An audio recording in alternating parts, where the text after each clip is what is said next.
One. Welcome back to another live stream, everybody. Today we're going to be debating our new guest here. You want to give an introduction about yourself? Where you stand politically?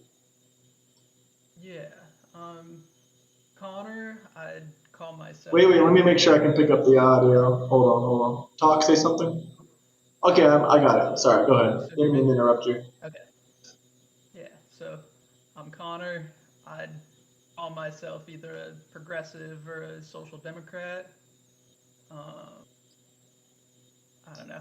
Can you crank up your gain a little bit? Oh, yeah. Because Is that now it's better? kind. Yeah, that's a lot better. That's a lot better. Okay. So Yeah. you call. Hmm? So you do know like the difference between, I'm guessing because you already told me you're not a big supporter of socialism, but I'm guessing you know the difference between a social democrat and democrat socialist. Yeah. I support markets, but we should regulate them more than they currently are.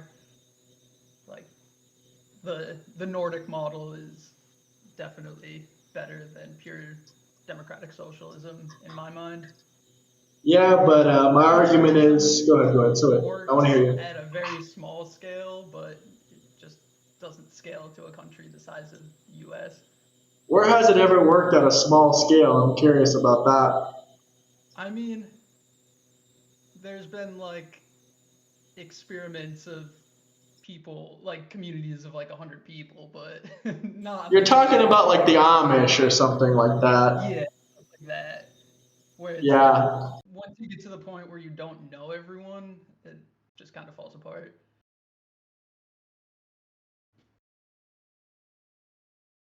your volume up. Turn your gain up more if you can. It was loud on my end. I just had to turn down my sound.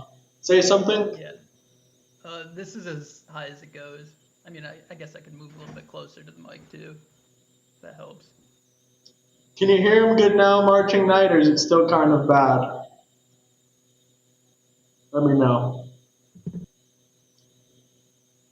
Here, I'm a little bit closer to the mic too now.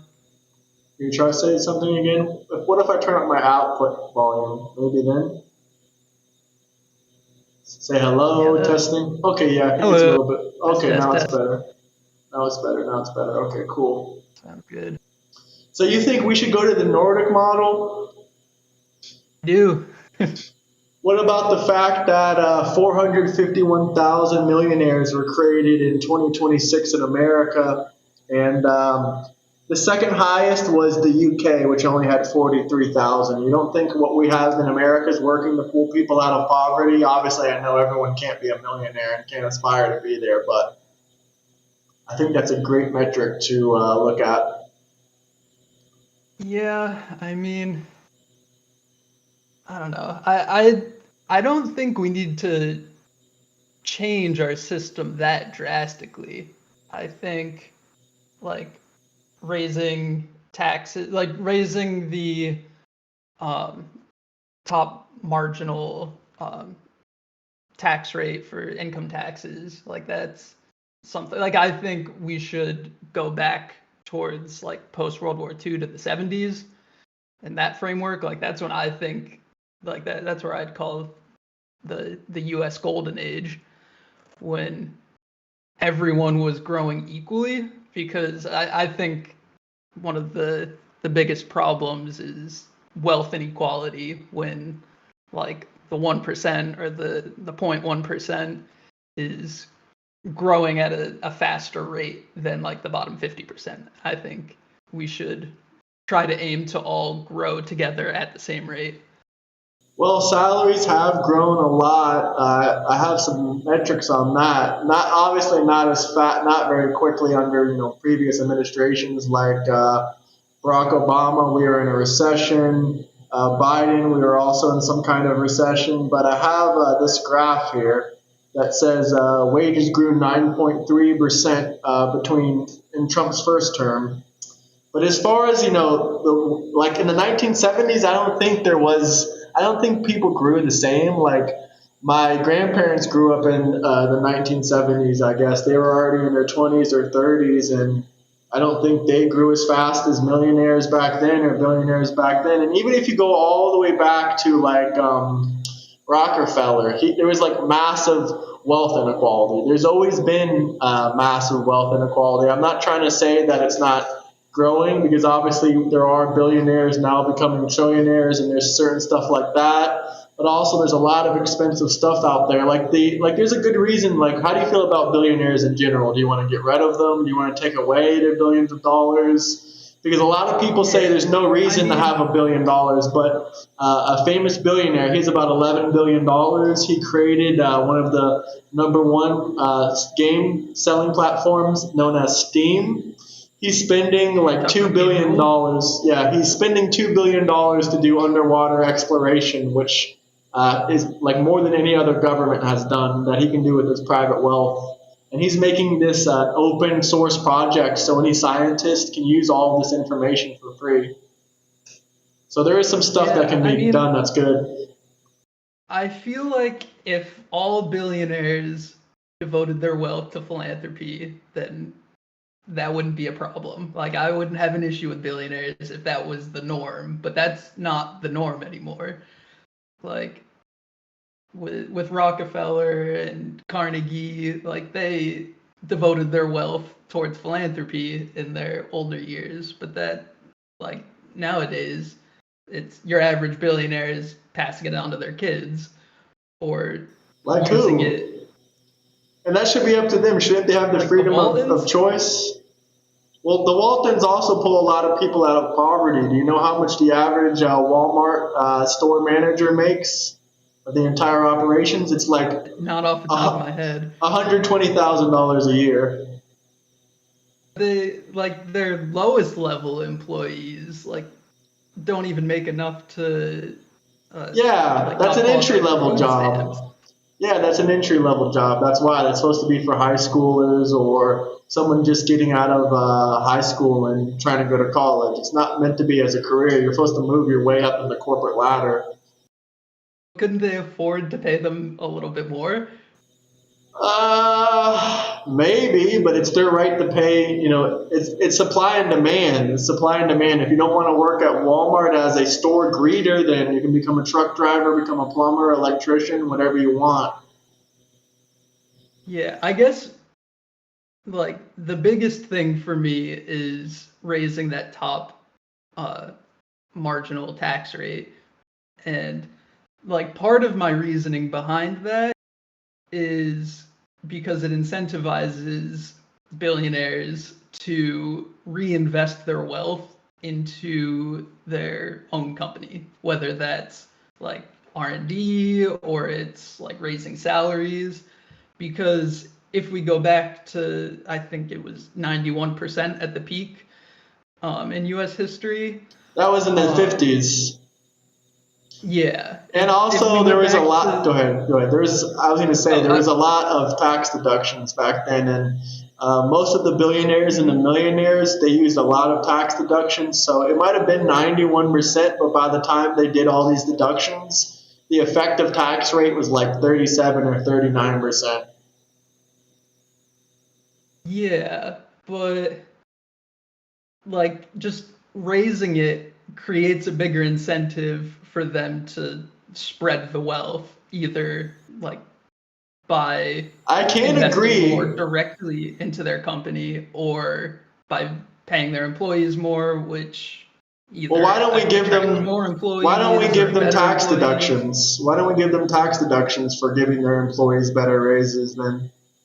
Instead of taxing them more, that's what a tax write-off is. Yeah, exactly. So we could give them even more tax write-offs, and so they could raise wages. If we tax them more, how is that gonna raise wages if we tax them more? Well, I'm talking about income tax. So like how much the CEO is like personally paying themselves. Most CEOs pay themselves a couple $100,000 a year, and then they get paid in equity. So they get paid in stock ownership. You can't really tax that because you can't tax ownership until they sell it. So the majority of their salary. that's Go its ahead. own problem. Like the whole concept of like using your equity as collateral and taking a loan against that and treating the loan as your income, like that's a tax loophole that we just need to get rid of. I I know it's a complicated issue because like private companies don't even always have a current valuation. I don't have a perfect solution for that, but it is just a problem. And yeah, like Yeah, you can't tax people on their stocks because before they sell it because you don't know if the value is going to go up or down. So there's no real way to get rid of that or solve that problem. yeah. What are your thoughts on capital gains tax? Like, I do think capital you gains think tax should be lower. you think it should be lower? Do you Yeah, think it because I have a should stock be portfolio and I see that there's a lot of risk. You can lose a lot of money very quickly. And the fact that the government is taxing you, they're taking zero risk, but they're taking a percentage of your money is crazy. I mean, I feel like with like I guess at large scales, like the scale of like a 100 millionaire or like a billionaire, they're just sitting compounding their money that they already have and not working at all for it. That's how you They build can do that wealth. by taking Anyone can very do small that. risks. It's not small Hmm? risk. You can lose your entire net worth in the stock market like this. Like every like around every 5 to 15 years, there's a stock market crash and the value you lose half of the value of your portfolio or more. So there's a ton of risk. Even if you're investing in like Amazon, Apple, or any of these big companies, I mean their company I valuation. wouldn't call those incredibly safe, but yeah, I mean, what's the S and I P feel like 500? Even tech's if gonna you crash soon. Yeah, yeah. If you invest in S&P 500, then or whatever investment you would consider safe, you can lose all your net worth like very, very quickly. Like in pretty much any investment you can think of. There's nothing that's really like zero risk or like really that safe. Yeah, I mean there are zero risk investments like bonds and things like that, but Yeah, bonds, but like I then maybe guess the my government thought is defaults. just they're able to like through compound interest, like once you have a lot of money, your money compounds very quickly and it gets to the point where like capital gains is about half of the top I keep on wanting to say interest rate, income tax rate, and to me that just feels backwards. Like I don't know whether it's capital gains should be tiered or what exactly is the best solution. I'm not an economist, but that's it just feels backwards to me that you're getting more taken from you when you work for the money as opposed to when you just let your money sit in an account. I mean, when you're working, that's something that's more steady. That's predictable income. When you're investing, that's not predictable income, and also you can lose that income at any point. You're taking a lot more risk by investing than you are keeping your money in your bank account or just working a 9 to 5.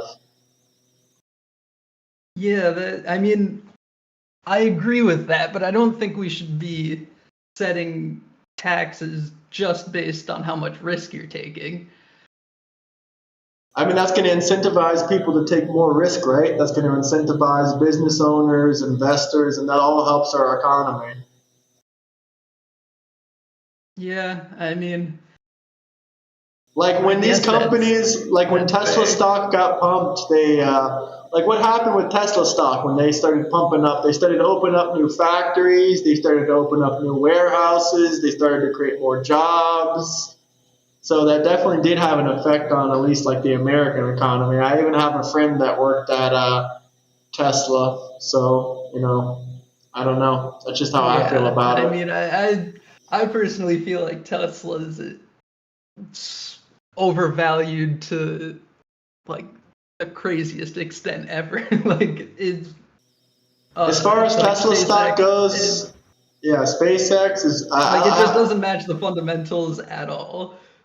Well, that's just It's how the all based stock on market hype and works lies. now. Yeah, well, that's how the stock market works. People that have crazy inventions are going to get like crazy valuations.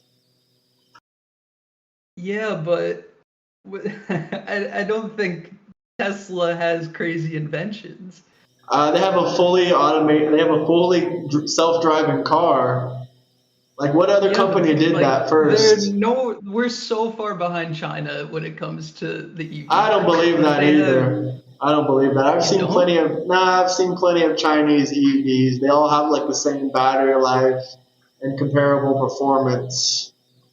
Like you don't think Waymo or No, Waymo is dog crap. like Xiaomi or I don't know what Xiaomi is, but Huawei. Huawei is dog crap too. But you know, like the SU7, if I could get it, like that would just be my car. it, it's a Porsche that's 30K and has better self-driving tech Is than it 30K? Tesla's do. I don't think it's that cheap, but I could be wrong. But I mean, not in the US, but in China it is. well, I know it's in other Like countries I guess too. that's It's in also part Europe of as the well. reason why the Chinese market is so good is there's so many competitors, and so they force the prices down so low to the point where they're like barely even generating a profit. It's I don't know really if I consumer believe friendly that. there. I don't know if I believe any of that. Sounds like propaganda. You're telling me you don't think China stole a lot of its technology from America, like their AI? Like their AI models are literally based off of our AI models. Yeah, but their AI models are open source. A big supporter of that. Some of our ours Hmm? are open. Not all of them, but I'm sure we have some that are open source. But isn't I mean, not ChatGPT like the open big ones that they're source? copying. Isn't ChatGPT open source, or am I wrong about that? Nope, their weights are closed. Fair enough. Like Fair enough. ChatGPT, Gemini, Anthropic, like they're I think Llama might be open source, which is like uh, Meta's AI model. But what do you think about healthcare for all? Are you a universal healthcare guy? Yeah, You think for that's sure. feasible? Because according to the Congressional Budget Office, it would cost us around 3.5 to 4.7 trillion dollars a year to give everyone healthcare. I thought that the federal increase that from the CBO report that I saw was I think it was 1.5 trillion to 3 trillion um, would be added on to uh, the budget by 2030, and then but it would be cheaper overall for the consumers. Like the report I that I saw gave a range of anywhere from uh, what was it, $700 billion cheaper to $300 billion more expensive. So if you take the middle, then it would be cheaper for consumers.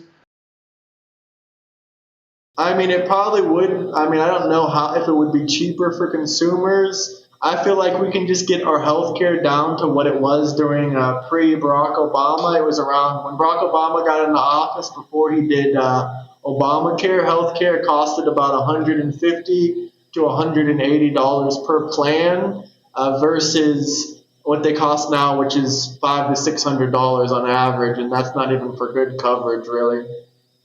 So if we could just get down to those Yeah, pre-Barack I mean, Obama numbers, I think that would be the best option because to raise all that tax money, we're going to have to even if we took that 3 point I'm going to pull up the Congressional Budget Office and see what they said about that. The last time I checked, it was like 3.8 billion per year that it would be added. And even if we taxed Elon Musk, took all of his money, and we took all the billionaires and billionaires' money and trillionaires' money, It would only be covering universal health care for about 1.5 years, and then we'd run out of money. Like I've asked ChatGPT, how can we pay for it, and they said you can do like a 40% tax on goods and services, like a state level tax or something like that.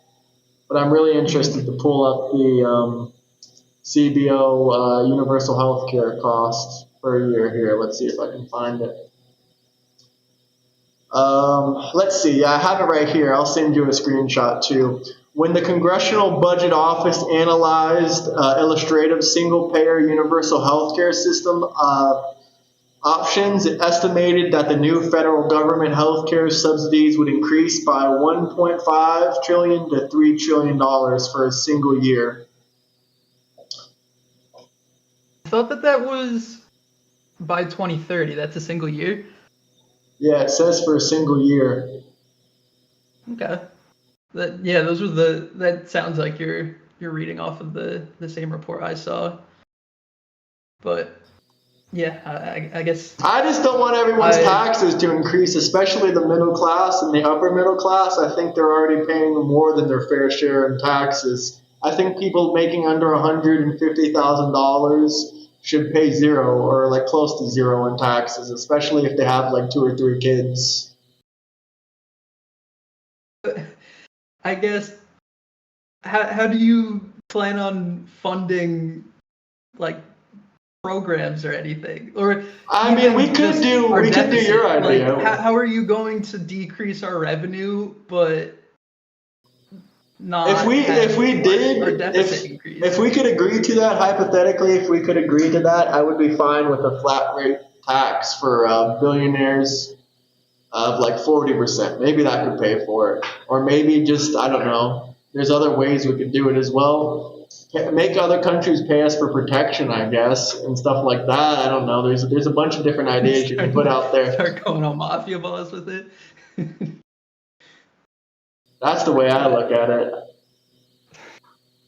I mean, we give NATO almost $1 trillion a year. Behind that, but well, then let's just pull out of NATO. That cost us $1 trillion a year. Yeah, but Germany's pitching in now. They are pitching in, but they're not. We're still paying the majority of it. Like, I don't know, 67% last time I checked. That's indirect contributions. If you go to direct, like monetary contributions, then Germany's like exactly equal to us. I'm gonna have to fact check that. Direct contributions to NATO. You're telling me Germany's the same as us? It's like 19. I think in percentage, in percentage wise, but not in total amount. NATO versus, let's see, Germany versus USA. Now I'm curious. Go ahead, what were you going to say? Oh, I was just going to say, like, that's for direct contributions, not like donating weapons and stuff like that. Yeah, the US is still the majority. Yeah, the US is 16 point. US is 16.3 and Germany's 15.8. They were both like 19, but whatever. They're close at the very least. But our percentage is a lot bigger number. A lot bigger number. Our percentage. Our 16% is a lot bigger than their 16%. Oh, wait, are you talking about like is the number that you're referencing like percent of GDP or something like that? No, actually it's not. My mistake. It says direct common fund budget. So you're right. This is direct contributions. We pay 16%. They pay 15%. But indirect contributions, we pay like 69%. Yeah, I just feel like with NATO, it's important to save Europe from itself. Ukraine as an ally right now. We should be doing whatever we can to keep Ukraine as an ally. Really? Even if that means sending all of our money over there? I mean, not sending all of our money over there, but sending some of our money over there.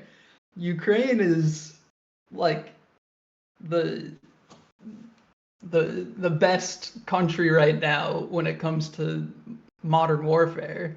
Like they're the only ones with experience with, like, I guess any real experience with drone warfare, which is just how wars are fought now. I don't know. I don't know how I feel about that. I mean, I'm sure they're good at drone warfare, but I don't see why that's a reason to support them. So, since you want to support Ukraine, how do you feel about supporting Israel? I don't support Israel's government. I would. I think we should divest from Israel as much as we can. Like, So you want the to Jewish support people are Ukraine, but fine. you The don't. Israeli people are fine. It's just the government is not like how they're treating the Palestinians, like in the West Bank. How What they're. about October 7th? I mean, that's. I don't support October 7th. So you don't think they have a right to defend their country and defend their nation? Because I can say the same thing about Ukraine. What about the Nazi soldiers in Ukraine that are out there? They're not Nazi soldiers even. in Ukraine. Yeah, you never heard about that before? They have a whole special unit of Nazi soldiers. I mean, you can Google it. If you have your computer, you can go ahead and Google it. Just don't click off the Discord. Yeah. And also, Ukraine also bombed a school children's bus. So if you're going to say, oh, the women and children of Palestine, Ukraine has killed plenty of women and children.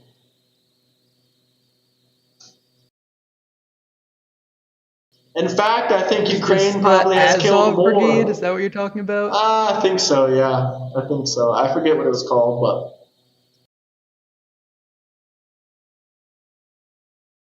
all I'm saying is if you're going to cry Well, about women Russia has and broadly weaponized this issue to justify its full-scale invasion. International observers and military analysts note that far-right groups represent a small fraction of it is a Ukraine's small overall fraction. armed forces. It is a small fraction, but they literally recruited these people knowing that they were neo Nazis because they needed help. Yeah, I mean, I don't support that, but Ukraine kind of has to do what it's got to do. Like, they're the ones defending themselves. Yeah, so In is general, Israel. So is Israel. Both of them are killing women and children. What's the difference? yeah, but it's in general, I would say that the invaders of a war, if all else is equal, are in the wrong. Would you agree with that? I mean, sure, but Israel didn't invade Ukraine. Israel didn't invade Gaza. They just bombed them.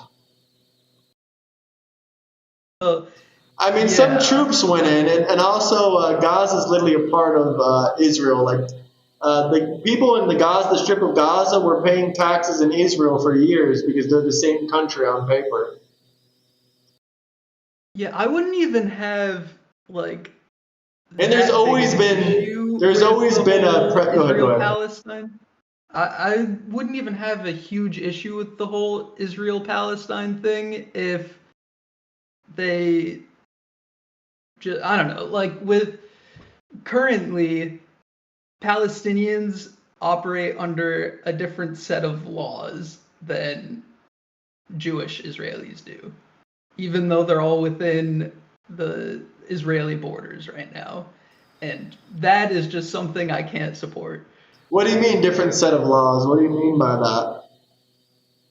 Like the um I don't know. This is admittedly is not a topic I'm incredibly knowledgeable on, but I was under the impression that if you were Jewish, you can like do things that you can't do if you're not Jewish while you're in Israel, at least in the West Bank. Well, I don't know how it works in the West Bank. To be 100% honest with you, it's governed by the POL. the Palestinian Authority. So it's not even governed really by Israel. It's mostly governed by a separate government called the Palestinian Authority. But what I can tell you is there is about 2 million Palestinian Arabs that live in Israel, and they get free college, they get free education. They don't have to serve the IDF. Only Jewish people have to serve the IDF. Muslims do not have to serve the IDF, or Arabs do not have to serve the IDF. And they also have many Arabs and Palestinians that are in the Israeli government as court justices and all different kinds of people like that. So I'm basically just saying I don't see anything with them having different rights whatsoever.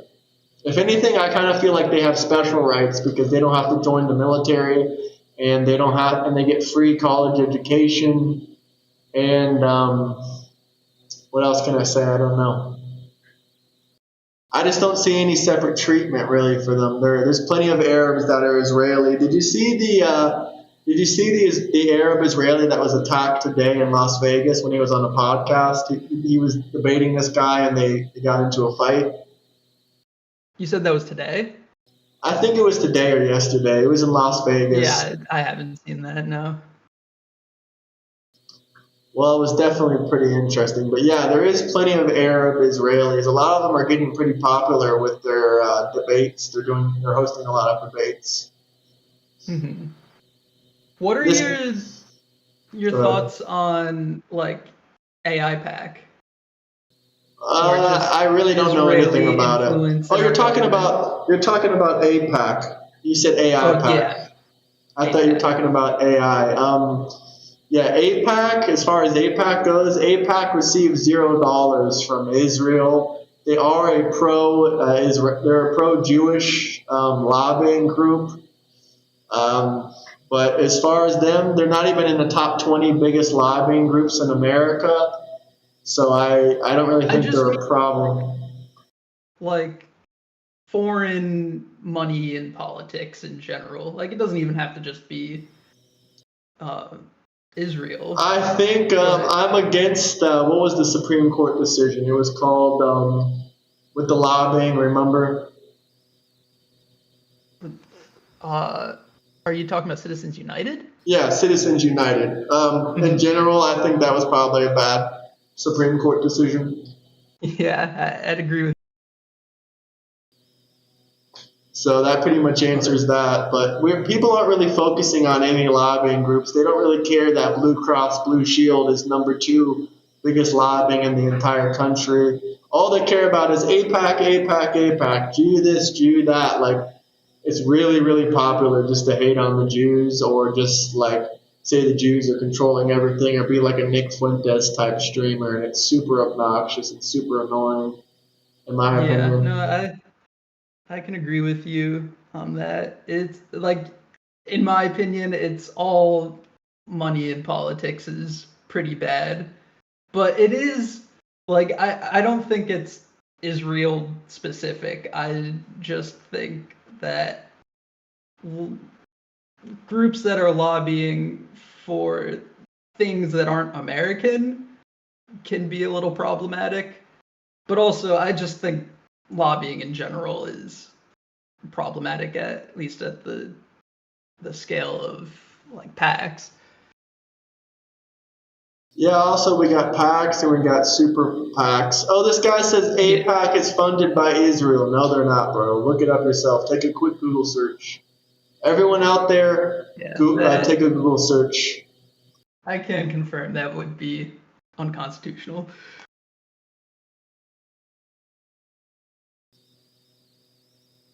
I mean, if they were receiving money from Israel, they would have to be registered as a foreign lobbying group. So I don't even know why. I don't even know why they would think that.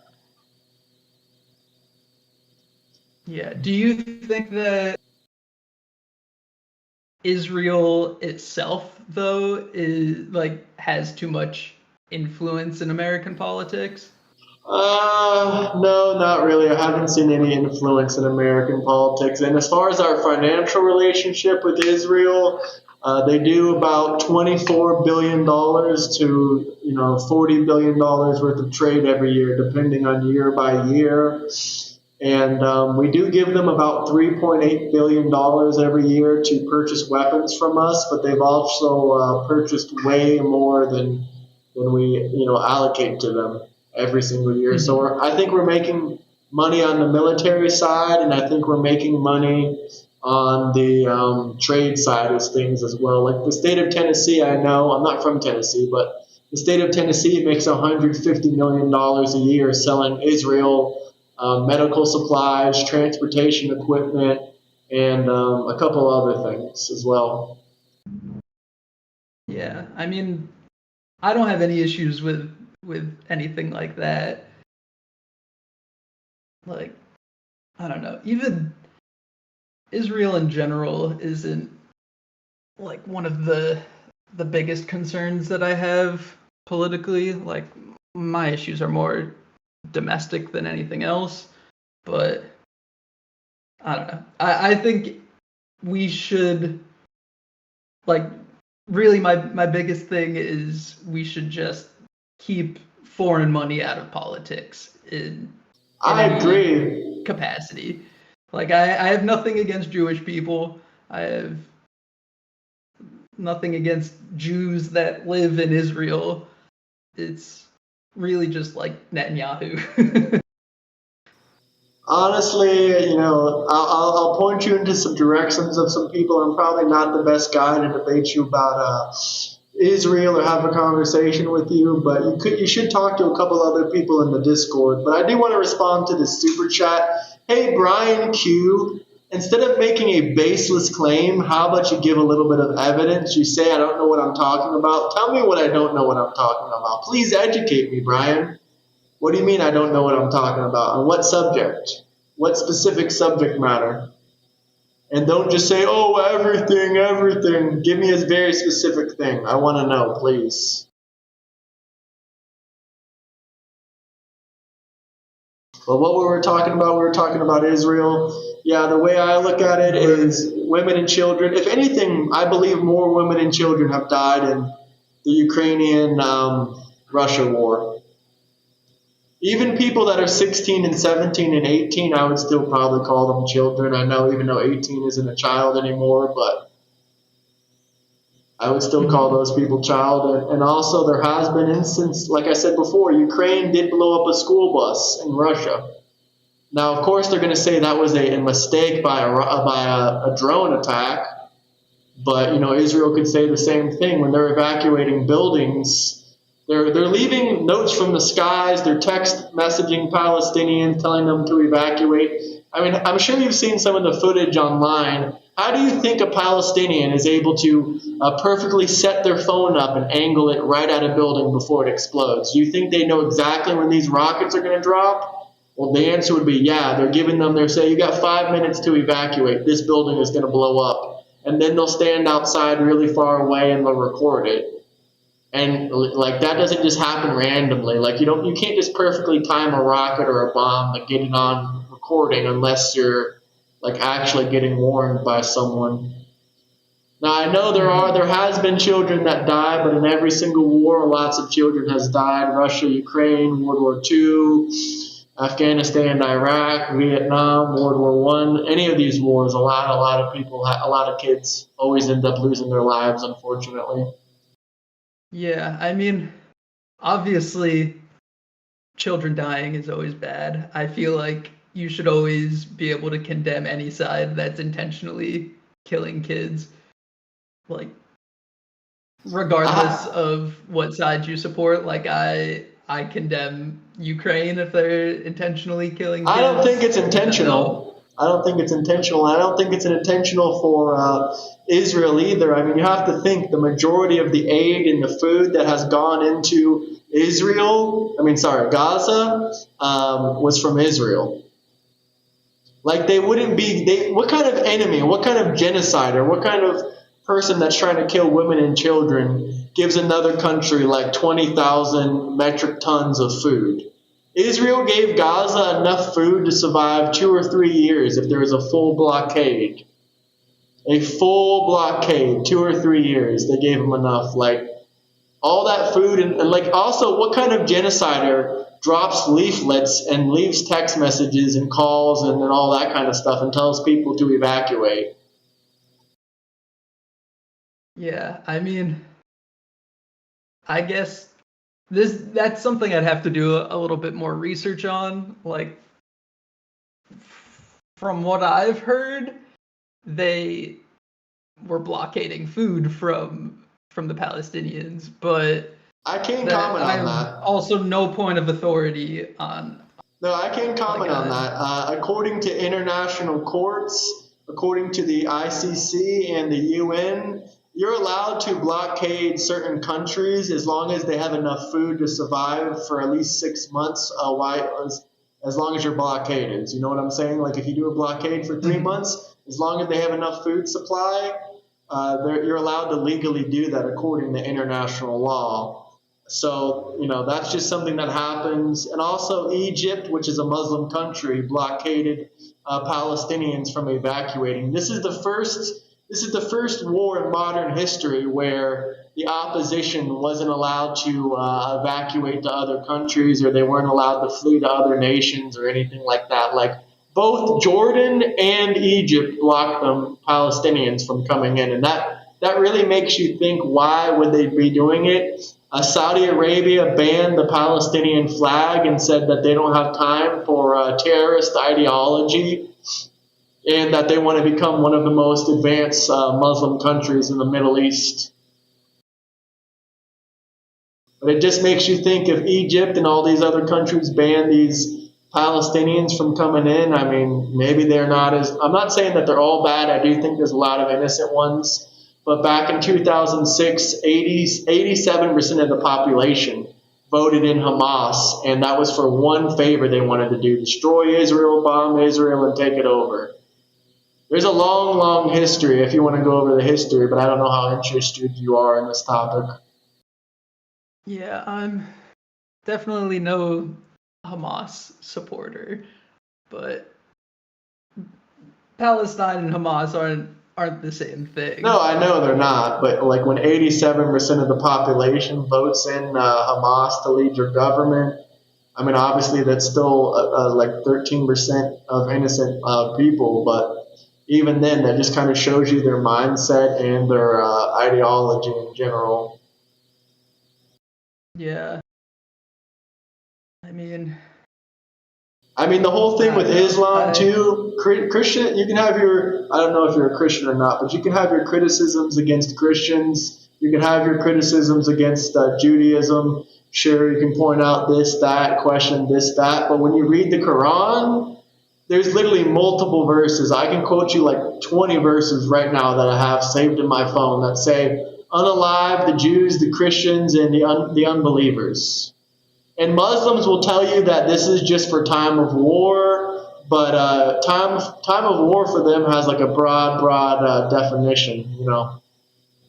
yeah, I mean, my position with religion is that like if you analyze any religion from a fundamentalist point of view, then they all look pretty bad. Like you Not have really. I mean, not when you see that 70% of global terror attacks are from Muslims. That's a statistic that you cannot avoid. yeah, I mean fundamentalist Muslims are bad, just like I would argue that Christian nationalism is bad. Or Yeah, but if someone Christian were to lead nationals don't do the 70% of the Bible, terror attacks. hmm? I said, once again, you can criticize it all you want, but the statistics are pointing in the other direction. Muslims do the majority of terror attacks. It's not even close. Like, I think Christians do 2.3% of the global terror attacks, and Jews do like less than, like around 1%. Like, the And amount of terror most that. Muslims aren't committing terrorist I attacks, never though. said they were, though. I never said they were. I just said 70% of the global terrorist attacks are from Muslims. Yeah, and I think fundamentalist interpretations of uh, Islam are bad. Like I would condemn that. I have no problem with that. It's just at least in the U.S., it's the vast minority of people are fundamentalist. Okay, Like, what's your point? That you think all the religion is bad? What about our founding no, fathers? no. It's my point is fundamentalist views of religion are bad, and that's what's harmful. Like theocracies Can you the show me problem. one verse in the Bible or one verse in the Old Testament or the Torah where it says to physically harm somebody and unalive them and take their life from them? I mean, um, when God commanded the genocide of the Canaanites. I don't know the exact verse, but in like Deuteronomy. You'll have to pull up a verse, but that was not to. I mean, you'll have to pull up a verse. I'm going to wait for the verse to respond.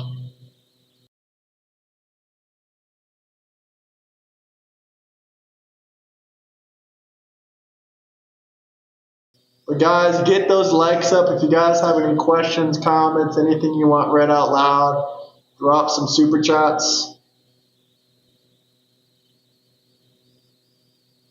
We're here for it. Get those likes up though.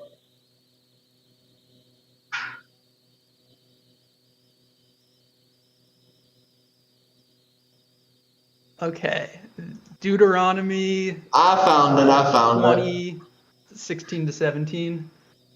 Okay, even if I grant you that these are not a modern group of people that are totally around it, and the Canaanites didn't even all get destroyed anyway. A lot of them interbred with the 13 tribes. Yeah, I mean, I don't feel like But still, saying these people don't that's exist not a anymore is modern really a group. counter argument to that when it's about like killing them off. Like that's what the story is about. I mean, there was definitely some violent times in the Bible. I'm not going to regret that, but my main point might have been a little bit misconstrued that there's nowhere in the Bible today that says to kill any certain groups of people. There is in the Quran. There's also parts of the Bible that people don't listen to, just like there's parts of the Quran that people don't listen to. Okay, but you can't argue with the fact that 70% of global terror attacks are Muslim. Yeah, I mean, I'm not gonna fact check you on that, but The GTI like terrorism report. specifically talking about within the U.S., the vast minority of Muslims believe in like that form of Islam. Like most Muslims don't have multiple wives. Most Muslims aren't marrying children. Most Well, yeah, because Muslims it's illegal. aren't terrorists. Well, I never said any of Yeah, that, but that's what the I religion think believes. that was So you don't kind of let's. like my initial point, where theocracy is bad. I would disagree, but are you just going to say that you're going to say that Christianity You don't think is? theocracy is bad? I mean, just answer this question. You're just going to say that Christianity is just as evil as Islam. Is that what you're trying to say? No, not necessarily. Okay, then you're missing I my think whole point. My whole point is that like I said in the initial statement, if you want to criticize Christianity or Judaism, that's fine, but statistics don't lie. Islam is the major issue in the world in reality. I mean, multiple I Muslim think there's countries ways allow that you child can look at than marriage. just number of terrorist attacks to decide Okay, number of how child harmful it is. marriage, number of inbreeding, number of inbreeding, marrying cousins, having But children with cousins, do you not see that societal you can very advancements. easily separate those two What though? metric do you want Like to go you can by? Yes, of course there's exceptions, but if you can't understand a generalization, then I don't know what to tell you. It's like saying that women are shorter than men. You're not just going to look at me in the face and say, "Well, actually, my friend Sarah, she's 5'10" and she's a tall woman. She's actually taller than me." Like, of course, but generally speaking, Generally they do speaking, Muslims 70% aren't of. terrorists. Generally speaking, they're the ones committing the most of terrorist attacks. Go ahead and Google search it. Yeah, Google search it. Look up GTI report. Look up GTI terrorism report. Islamic attacks. Now, I will tell you, the majority of these terror attacks do happen in Muslim countries. So they're actually killing each other majority of the time and blowing up each other. Okay, so they exist in a theocracy, Where not is in the it? U.S. So you can't Oh, extrapolate that over I can. It's global to the terror US. attacks. It's global terror attacks. This isn't just accounting for Muslim countries. This is accounting for total global terrorism.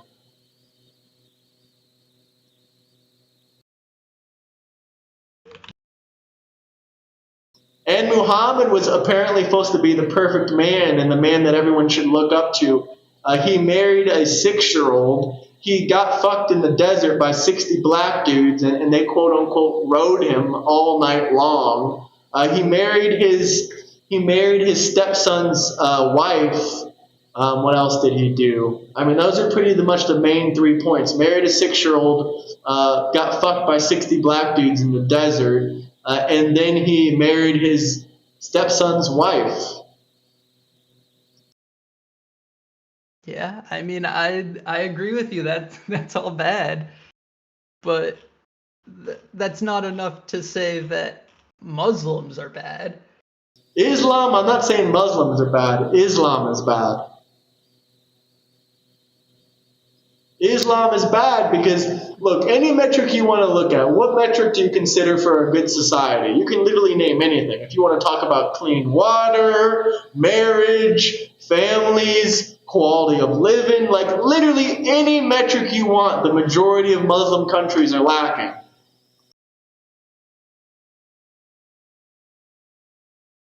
Yeah, I mean, Did you see the GTI yes, reports? I care more about like domestic rhetoric. Like I think it is, at least from what I've seen on your streams, the way that you talk about American Muslims, like you don't seem to differentiate between Muslims living under Sharia law and American. Well, they want Sharia law. Well, some of them want Sharia law. Plenty of American Muslims. Who wants Sharia law? I mean, I can Google it for you. I don't keep track of Muslims' names off the top of my head. But here, let's see. Muslims. I've heard that all you're gonna do is like I've never heard a person advocate for Sharia law in the U.S. Well, here we can do a quick Google search. I'm sure you'll find it. Let's see. I mean, as we can see in other countries like the UK, they already have some form of trying to use Sharia law. I think they have their own Sharia courts, if I'm not mistaken, in the United Kingdom. So it really doesn't matter where they go. And if you read about the Quran, I don't know the names of them, but I've seen multiple, imams. Yeah, I have multiple videos of multiple imams in the United States who are saying they want to replace the U.S. Constitution with the Quran. Is that good enough for you? They're basically saying they want to replace the Constitution with Sharia law. These are imams. Do you know what an imam is?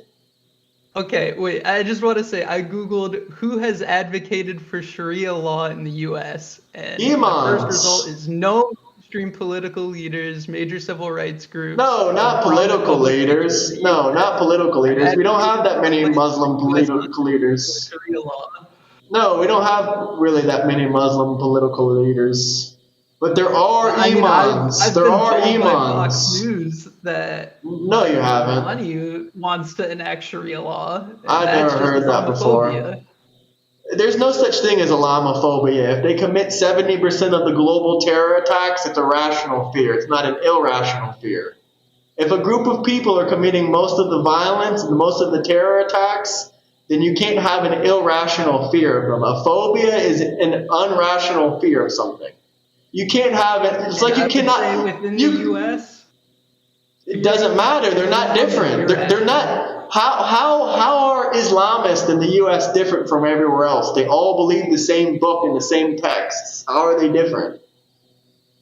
How do you separate the two? Why do you think they're different? Okay, how is say like Christians aren't different. Jews aren't different. A Roman Catholic isn't different. Okay, these are two different questions. Is any other religion different? Are Catholics in the U.S. different than Catholics in Italy? The answer is no. Are Christians different in America than they are in Europe? What's the difference then? Go ahead, tell us the difference. Are they different from Protestants? Yeah, that's a whole different type of Christianity. That would be more like Christianity, though. Yeah, but that would be like comparing Shiite Muslims to Sunni Muslims. Of course they're different. What's your point? My point is, if you're comparing a Sunni Muslim in America versus a Sunni Muslim in Afghanistan, they have the same exact beliefs. There's nothing different from them.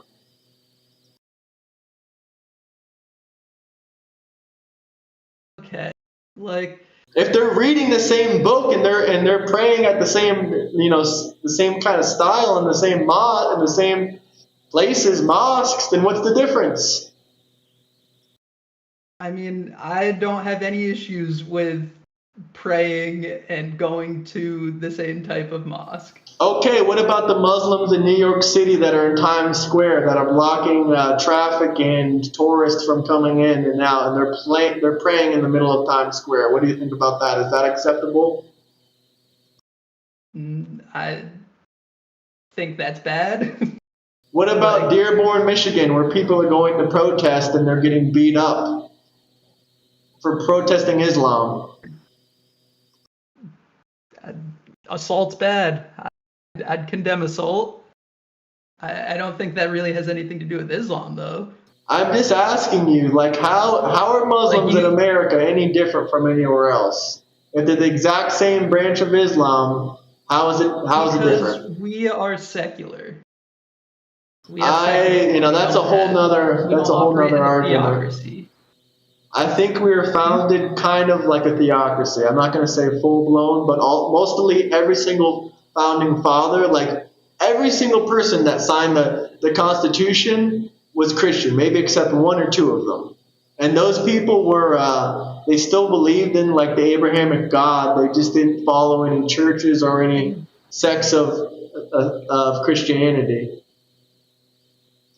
So you don't think that the U.S. has secular law? I mean, now it has secular law, absolutely. And so we're talking about. Do you think Israel has secular law? Living in the U.S. right now under modern secular law, right? Okay. That's different from Muslims in a different country living under Sharia. So what you're saying is they can't marry a 6-year-old because it's not legal, so that's how they're different. And also, with religion, it really comes that doesn't change their beliefs. Your personal understanding of whatever religion it is. You absolutely can be a Christian that calls yourself a Roman Catholic, goes to a Roman Catholic church, but doesn't believe in everything that all other Roman Catholics believe in. You might not even have the same concept of what God is. No, I agree. I agree 100%. I never said all Muslims are bad. I'm friends with a couple Muslims, but I think they're the best kind of Muslims because they don't believe the Quran, they don't read the Quran, they were just born in a Muslim country. So that's why they call themselves Muslim. Just like a lot of Christians were born into Christianity, but they don't actually follow any Christian principles. Isn't that how most Muslims in the U.S. are? No, they're not. Most Christians in the U.S. I don't think are like that. Most Christians in the U.S. I think do believe the Bible. They do follow Jesus. They do believe the book. So I'd probably, and the same thing with the Jews. Maybe same thing with the Muslims. at least in my generation, most people that are, I would argue that it extends You into every don't you generation. don't know what But people's most people faith are like. You're just judging them have based on not their read the Bible. sins. You don't think they've read the Bible and they're claiming? You're telling me they haven't read the Bible and they're claiming to be Christians? Is that what you're saying? Like, not everyone, but I would say I've never average seen person in the anyone. U.S. that claims to be Christian has not read the Bible They cover to have read the cover. Bible. Maybe not cover to cover, but they've read the Bible and they believe what's in it. I mean, that does not align with my experience at all. I mean, based on what? That they Living don't know in any Bible verses? Or, I mean, are you doing an interview? no, I mean, I don't go around interviewing people, but So then how do you like really know? uh, this that's just my understanding. Like I don't know. I personally I was raised Catholic.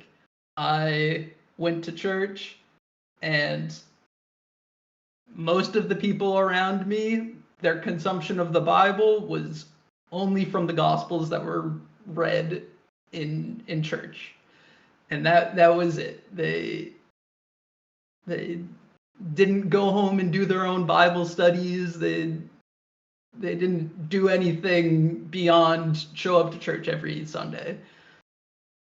Okay, do you have to do Bible And studies to be a I would Christian? even say most people that call themselves Christian don't go to church every Sunday.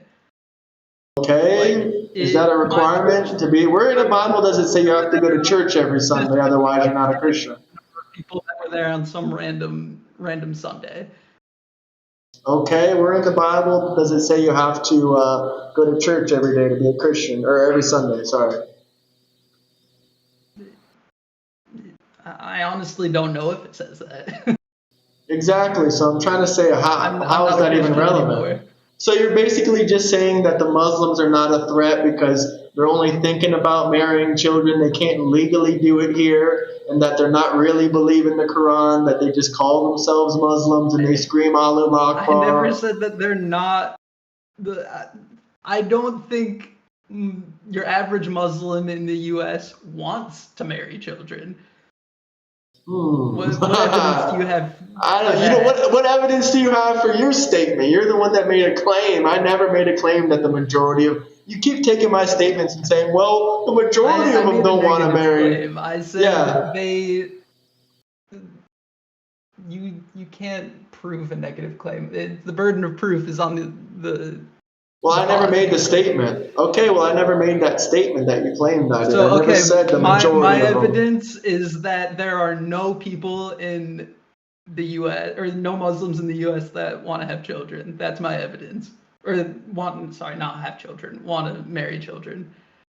We actually got a good comment. This guy says a Catholic has to go every Sunday. Every other denominations don't. I was a Catholic. Okay, so then in your case, you would have to go. That's a requirement in the Catholic People did faith. not. Okay, then they're not. I guess you got. I mean, I'm not a Catholic. I've never been a Catholic, but I guess you guys would probably say that they're not a real Catholic. Yeah, I was I went to church until my confirmation, which my parents forced me to do, which is stupid. That had so much pushback that I did not want to be confirmed because that's supposed to be my choice, but they didn't let. I don't know.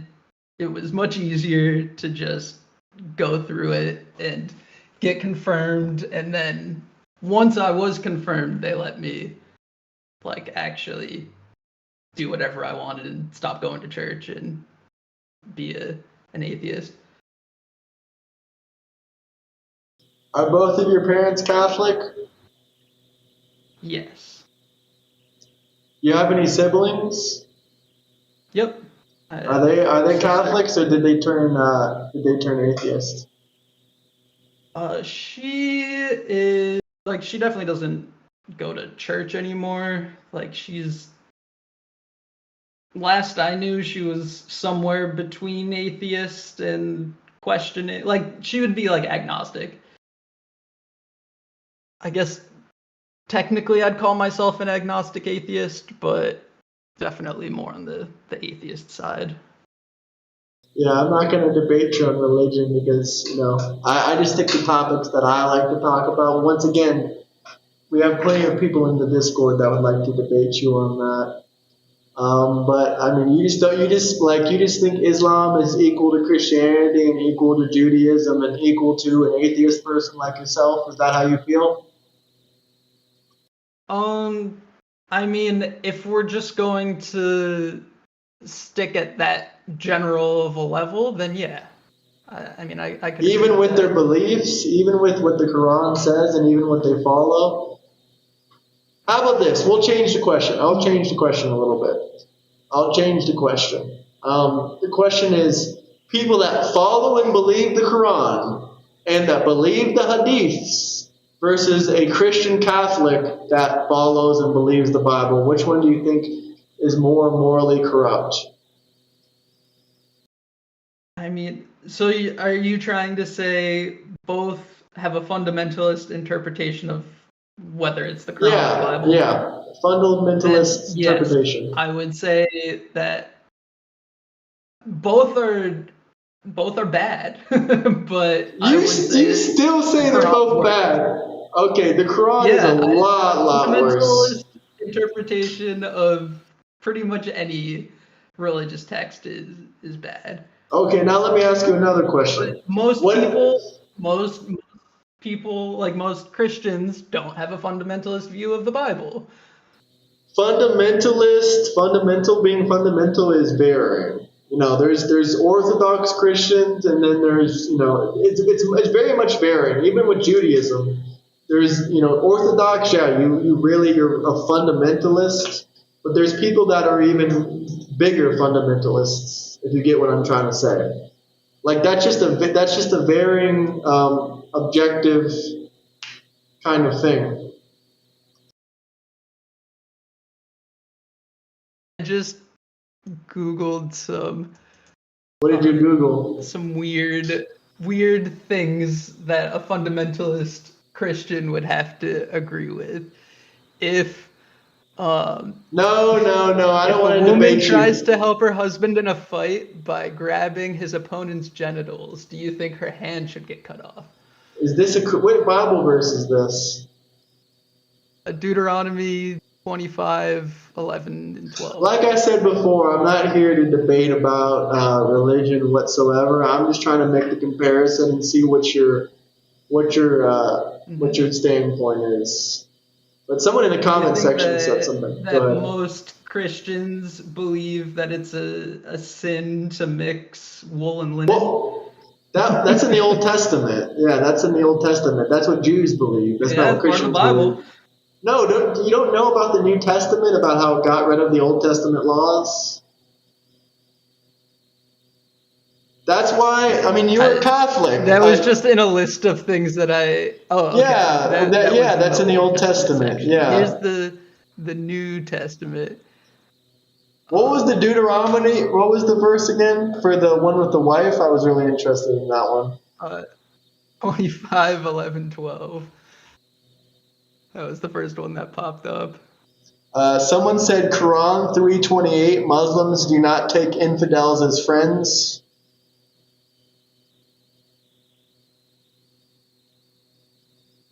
Well, I'm friends with Muslims. So the verse I have is, you shall not misuse the name of the Lord your God, for the Lord will not hold anyone guiltless who's misused his name. Was it Deuteronomy 5:12 or 5:11? 25. Okay, 25, 11, 25. 12. 25, 11, 12, okay. Let's see. This was just AI overview, so it could have been hallucinated. It says context. Ancient society rules try to keep fights between men and contained without lethal or permanent damage to reproductive capacity. That's what it says. The punishment uses the principle of proportional justice, targeting the specific parts used in unfair attacks. The one, okay. I went to Bible Gateway, and it says, if two men are fighting and the wife Yeah, of no, one of I got them the same comes verse. Yeah, no, I see it. It's exactly what you said. I mean, Mhm. yeah. Well, once again, I'm not a biblical scholar. I'm not going to debate you on your atheism. I'm not going to debate Christianity with you. I'm not going to even debate verses out of the Quran. I'm just speaking purely statistical on how people in Muslim countries live versus Christian countries. Yeah, I wouldn't want to live in a Muslim country. I wouldn't want to live in any sort of theocracy. Well, many people say the U.S. is a theocracy. Disagree with you on that one. Do you think Israel is a theocracy? I mean, yes, right? I mean, what if there's Muslims in government? Is it still a theocracy? It's, I guess I'm not 100% sure how their laws are structured, but I don't think their I, laws are based on the 613 laws of the Old Testament. I don't think that's what it's based on, if I had to yeah, so guess. then yeah, then that's fine. I've just never been to But Israel. but what do you think about like 80% of Somalis being on welfare and the fact that they have like an average IQ of 67? I don't know if I buy that one, but I have no problems with Somalis being in the U.S. Yeah, it says public welfare and assistance utilization rates for Somali-born households in the U.S. are estimated to be 72% overall, with rates climbing up to 81 to 89% for households with children. Yeah, I mean, it is as long as they're So should we like let these people into our not country? collecting fraudulently, like Oh, they do I have that no problems too. with They it. do that too. But should we let people into our country that are instantly going to get on welfare, or statistically like 80% of the time? Yes. So we should let Like welfare most babies into our asylum country. seekers would instantly be on welfare. I think Well, asylum seeking well, is that's a another reason perfectly that's why I okay, agree. fine, or I like like Stephen immigration. Miller's. I like Stephen Miller's point. He said that we're going to give asylum seekers asylum. We're going to send them to another country that will accept them. They're not going to stay in asylum in America. I think that's a great way to go because we need our welfare system for the homeless people in America and the veterans in America. We don't need Somalis that are getting 87% of Somalis receive welfare. Like we don't need those kinds of people like coming into our country. Okay, this is a more controversial take. What's your thought on amnesty for Oh no, that's a terrible undocumented idea. You can immigrants? look at DHS. I mean, it's not really a hot take. I've heard this 100 times. But you can look at DHS reports, and legal alien immigrants cost us $8,700 a year, specifically $8,776 per year in our country. So why You're would we give these saying people mass each amnesty? undocumented immigrant Yeah, costs us $8,000 a year? That's yeah, I over 8,000. would. According to DHS, you can Google search That's it. not what I've heard. Go take a Google search, and if you're going to quote I've me heard that some they're kid a net positive on the economy, based on but what source? Based on what like source? amnesty wouldn't like they wouldn't be illegal immigrants anymore. They would be Okay, they citizens. still cost us money. They would still cost us the same amount of money. And if each American Don't citizen's on they? average, So is you do you think that having a kid costs us money? yes, I Like was about to get to that. For each American citizen, on average, an American citizen is a net negative to the economy. An American citizen that has even one child, unless they're paying more so than you eight. think we should be lowering our birth rate? No, we should be encouraging more American citizens to have babies rather than third worlders coming into our country with an average 67 IQ.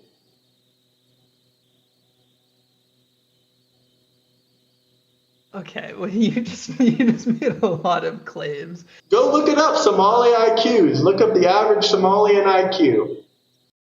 Oh, and while you're at it, look up the average IQ you have to work at McDonald's because they don't even reach that level. Yeah, it does say their average IQ is.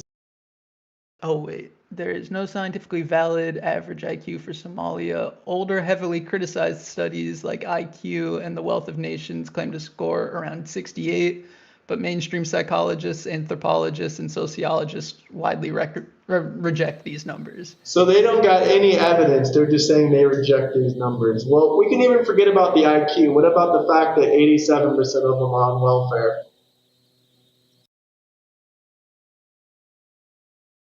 Oh, yeah. This World Population Review claims it's 83.84. Yeah, that's just to make them feel better. Let's see. I'm gonna look it up right now. Okay. First source that came up. According to AI Overview says that your number's wrong. Well, you're looking at AI Overview. I'm giving you actual sources. IQ. I gave you World Population Review. Okay, I'm giving you IQ Career Lab. Average Somali IQ 68. They rank 193 out of 195 countries in terms of IQ. What about their inbreeding rate? Is that a thing in the US? Well, yes, but not like it is in Somalia. Let's see, inbreeding rates. Here, want to look it up? Inbreeding rates. They have a 49% inbreeding rate. 30 to 49%. Do you have any data on if that exists in the US? I mean, I'm assuming that it's all around the world, and even if it's not happening in the U.S., okay. So what? They come to the U.S., they're inbred. 50% of them coming to the U.S. are inbred, married to their cousins, and then they have children with a slightly higher IQ because they stopped the inbreeding. I mean, that's kind of how it works. Well, their IQ would only slowly go up. It wouldn't just go up to like traits that come out. Yeah, so they would still have these traits, right? Well, not if they stop inbreeding. Okay, but it doesn't just leave in the next generation. It takes multiple generations to slowly get better, better, better, better. Okay, I'm not aware that that's a major problem with Somalians. It might be. I'll have to do more research on that, though. So why do you think 87 or 89% of them are on welfare in America? Why do you think that is? If it's not inbreeding, if it's not Islam, if it's not a low IQ, what do you think it is? They are broke when they come here. Plenty of other people are just as broke when they come here. Other groups are just as impoverished when they come here. Yeah, I mean, if you're broke and, like you said, have a low IQ, it's hard to pull yourself out of the welfare treadmill. So you agree then? So why would we let people come into America just to drain our society when we have a high national debt, we have homeless, we have veterans on the street? That's how asylum works. Yeah, that's why we changed the asylum process. That's why Stephen Miller said he'll help these people, but they're not going to come into America. They're going to come to another country.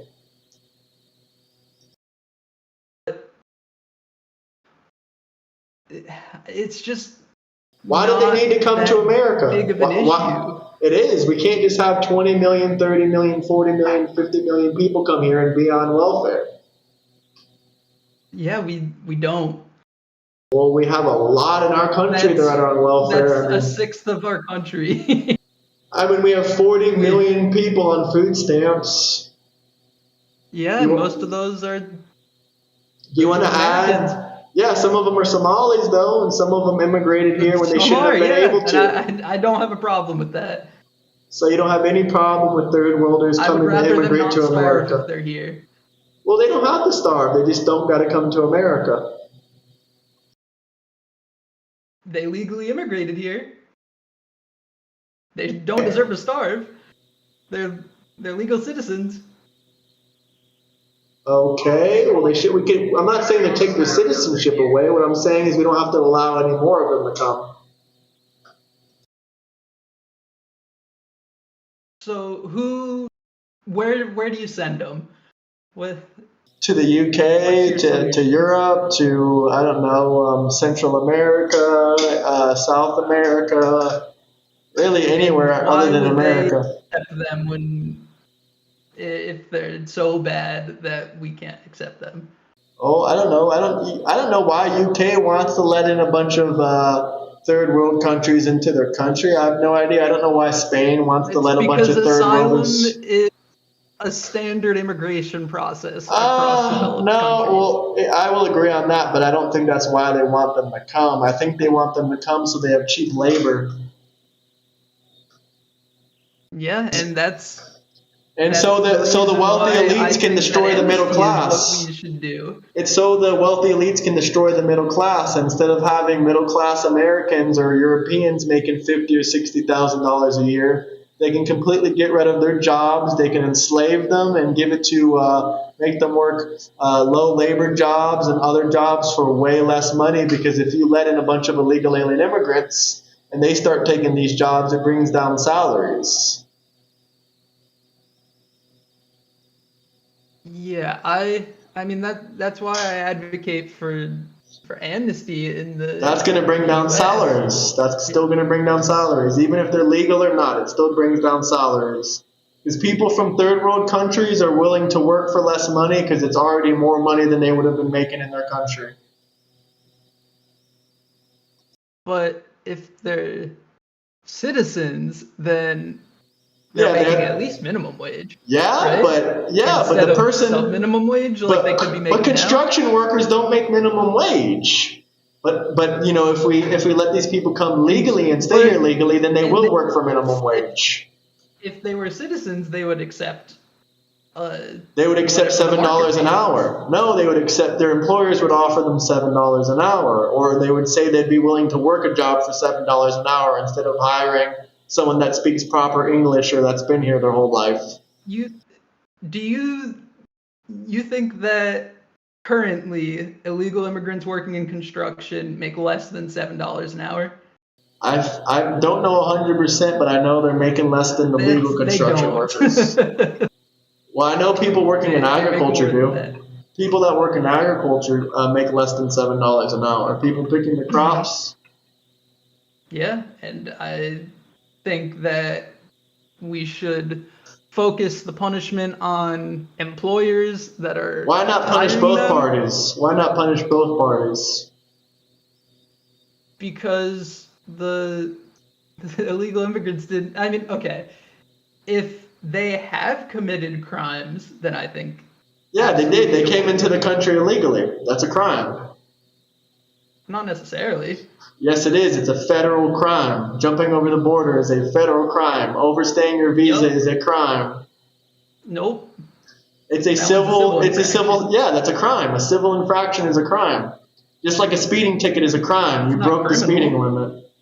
It's but a it's not crime. criminal. It's a crime. No, it's a Do civil you want me to infraction. do you want me to look up the definition of what's a crime? Crime means you're breaking the Sure. law. A crime is an action or behavior that breaks the law and brings legal punishment. They broke the law, they get legal punishment. That's a crime. Okay, but it's a victimless crime at the very least, Okay, right? so is fraud. So is defrauding. So is fraud. Defrauding banks. Who's the victim? Yeah, That's still another victimless crime. It's not a robbing violent a crime. That's robbing a bank or breaking into a bank when everyone's sleeping and taking the money can get you 20 years in prison, but it's a victimless crime, quote unquote. so overstaying a visa. It what's the problem with that? Like I agree they shouldn't do that, but why in your mind? Because I'm an immigrant myself, I've lived in 3 different countries. I've never overstayed any of my visas. I respected the country's laws in the process because I'm a decent human being. with a morality that believes if you live in another country, you should respect their law and order. You don't go to another country and just start disrespecting their law and order and making up whatever you want. If you do, you should be punished according to the law. I think that, like, when I say amnesty, I don't mean open borders. I mean, we pick a date and say, if you can prove you're in this country before that We've date, already done that. and you We've can already done also- that. How many more times? We've already done it. How many more times do we give amnesty? We've already given amnesty once. How many more times do you want to do it? Again and again and again? At some point, it's almost like we do have open border policy. If people can just come into our country and they get amnesty, yeah, I'm sure you're looking it up. Yes, we had amnesty under Ronald Reagan. And Ronald Reagan said it was one of his biggest life regrets. So at what point do we stop giving amnesty? We already gave amnesty in the 1980s. Now you want to give amnesty again? Are we going to give amnesty again after that? We're just basically encouraging people to break the laws and saying, we'll eventually give you amnesty, so it's okay. Just do what you want. I think we need to fix the legal immigration system first so that it's faster. I think it's plenty fast. You can get a work visa in 30 days. But I do think we should speed up the process of citizenship. It should take no more than 10 years. But as far as visas go, you can get a visa in 30 days. Of course, it depends on what country you're coming from. Someone from Mexico can... Oh, from Mexico? They can get a visa the same day. 30 days? They can get it the same day, actually, if they have an employer contract. Have you ever heard of NAFTA? Mm-hmm. NAFTA allows Mexicans to come into America with a work contract. They can come to the border, present their papers, and they'll be issued a visa.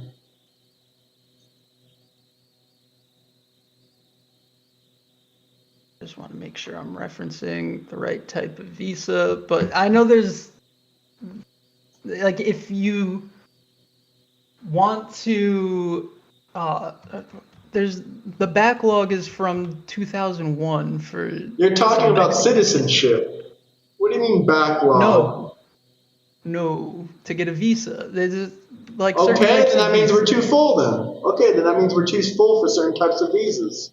It says, yes, Mexicans can obtain... Do you think a backlog of 25 years is acceptable? I don't see what you're talking about. Yes, Mexican citizens can obtain a non-migrant work visa through the agreement officially known as NAFTA. Let's see. And it can get approved the same day in a matter of hours. So what's the issue? Secure the job offer. The fall must fall under 60 specific categories. It depends on which visa you're talking about. There's many ways they can get into the U.S. And if the visa, if a visa is backlogged, then okay, that means that job is full. You don't just get to come into the country and work as a carpenter when we already have 100 million other carpenters. We're only giving visas out for what we need. They're not unlimited. We shouldn't just let everyone pour into our country.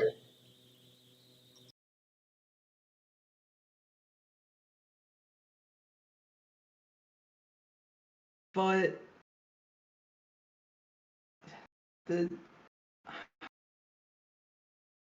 my great grandparents had to come here legally. They came to America in the 1890s. They had to wait in Ellis Island for months to get their health checks and their approval to come into New York. They waited for months in Ellis Island? Yeah. The longest the backlog got was over a year. That's not what my grandparents have told me. Well, it was not. I mean, I guess it was my great grandparents immigrated here. And they probably came early on. They probably came early on then. They probably came earlier than my great grandparents. Yeah, it was, I believe, early 1900s. Might have been. I don't know exactly what year that was, but somewhere around there. They were Irish. So yeah, early 1900s would make sense. But some people, it took a day, 2 days, 3 days, a week. It really doesn't matter. Either way, they had to go through a legal process, which included health checks. At least in the 1890s, it did. So, okay. I guess here's a different framing. In what way? So, if you were able to deport every single undocumented immigrant that's here, like if you could deport them tomorrow, how would that make your life any measurably better? My life is already pretty good as it is. I mean, I'm not going to say it's going to get any Or better the from life of that. the average American. Doesn't have to Um, necessarily be you. well, first off, if we deport 20 million people, that means we're going to have 20 million new jobs. And you're going to say, oh, labor shortage, that's going to hurt the economy. Supply and demand will always dictate the prices. If basic economics says that prices will eventually even out at some point or another, or people are just going to stop buying a specific product altogether. So yeah, those would be 20 million jobs for 20 million Americans. I mean, we don't even have enough jobs for Americans currently. There's 7.4 million Americans on unemployment, and there's only 7.1 million jobs available. And not every American wants to just work any old job, so we could definitely use a job surplus in America. I think that would be a beautiful benefit to our economy. And also, we're going to see wages grow up massively. We're not going to be having the cost of $150 billion a year that illegal alien immigrants cost us, according to this DHS report.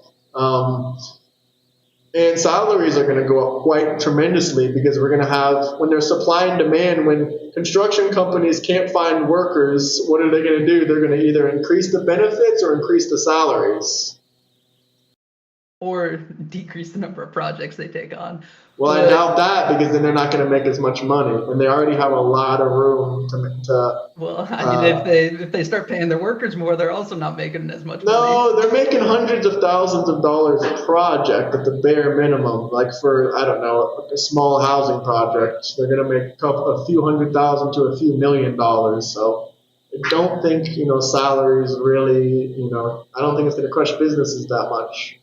And also, if you're arguing saying that they can't increase wages, then why in our previous arguments did you say we should tax billionaires more so they can increase wages? If they can't increase wages, We should according to provide you, incentives to increase wages. oh, We okay, I'm should. agreeing. That I just agreed with you, but you said the companies can't afford it. But 2 seconds ago, you told me that they could. You see what I'm Well, saying? It's kind of you're hypocritical. you're taking points from two. So I was specifically responding to what you said when I said that they can't increase wages. Like I was saying uh